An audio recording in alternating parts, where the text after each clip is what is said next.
They came from the farms of a vast heartland, the streets of glowing cities, and the forges of mighty industrial towns. Before the war, many had never ventured beyond their own community. Now they had come to offer their lives half a world from home.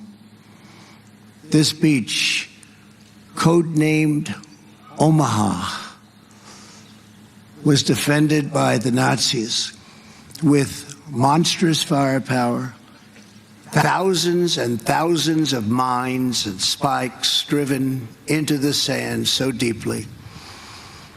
It was here that tens of thousands of the Americans came.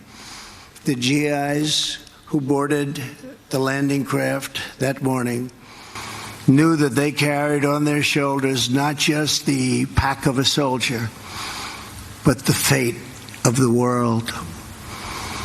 Colonel George Taylor, whose 16th Infantry Regiment would join in the first wave, was asked what would happen if the Germans stopped. Right then and there, cold on the beach, just stopped them. What would happen? This great American replied, "Why, the 18th Infantry is coming in right behind us.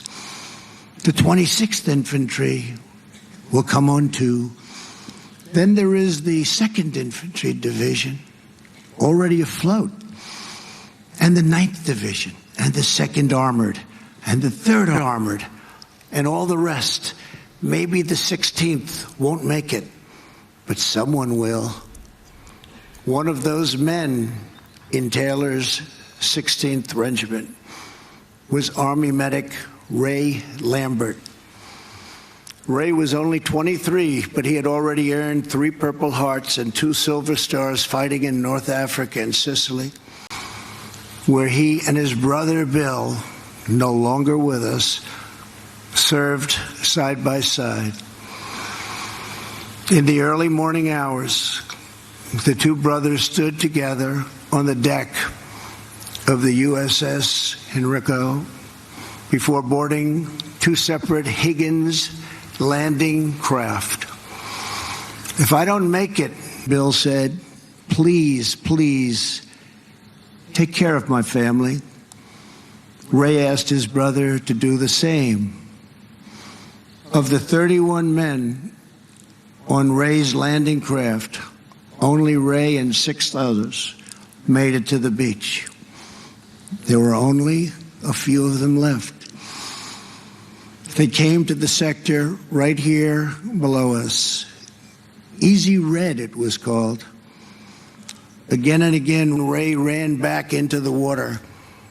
He dragged out one man after another. He was shot through the arm. His leg was ripped open by shrapnel. His back was broken. He nearly drowned. He had been on the beach for hours, bleeding and saving lives, when he finally lost consciousness. He woke up the next day on a cot beside another badly wounded soldier. He looked over and saw his brother Bill. They made it. At 98 years old, Ray is here with us today with his 4th Purple Heart and his 3rd Silver Star from Omaha. Ray, the free world salutes you.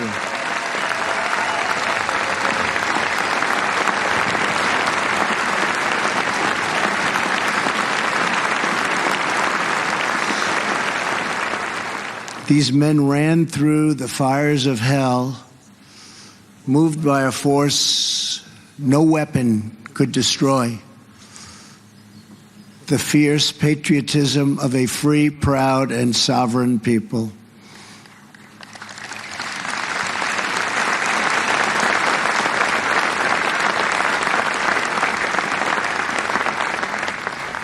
They battled not for control and domination, but for liberty, democracy, and self-rule. They pressed on for love and home and country, the main streets, the schoolyards, the churches, and neighbors, the families and communities that gave us men such as these. They were sustained by the confidence that America can do anything because we are a noble nation with a virtuous people praying to a righteous God. The exceptional might came from a truly exceptional spirit. The abundance of courage came from an abundance of faith. The great deeds of an army came from the great depths of their love. As they confronted their fate, the Americans and the Allies placed themselves into the palm of God's hand. The men behind me will tell you that they are just the lucky ones. As one of them recently put it, all the heroes are buried here. But we know what these men did. We knew how brave they were. They came here and saved freedom. And then they went home and showed us all what freedom is all about. The American sons and daughters who saw us to victory were no less extraordinary in peace. They built families. They built industries. They built a national culture that inspired the entire world. In the decades that followed, America defeated communism, secured civil rights, revolutionized science, launched a man to the moon, and then kept on pushing to new frontiers. And today, America is stronger than ever before.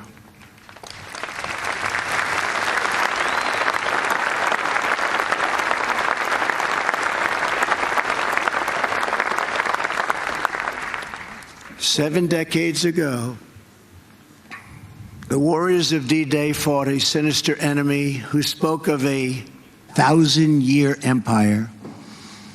In defeating that evil, they left a legacy that will last not only for 1,000 years, but for all time. For as long as the soul knows of duty and honor, for as long as freedom keeps its hold on the human heart. To the men who sit behind me and to the boys who rest in the field before me, your example will never, ever grow old.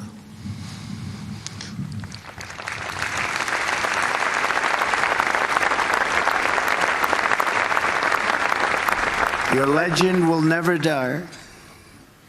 Your spirit, brave, unyielding, and true, will never die.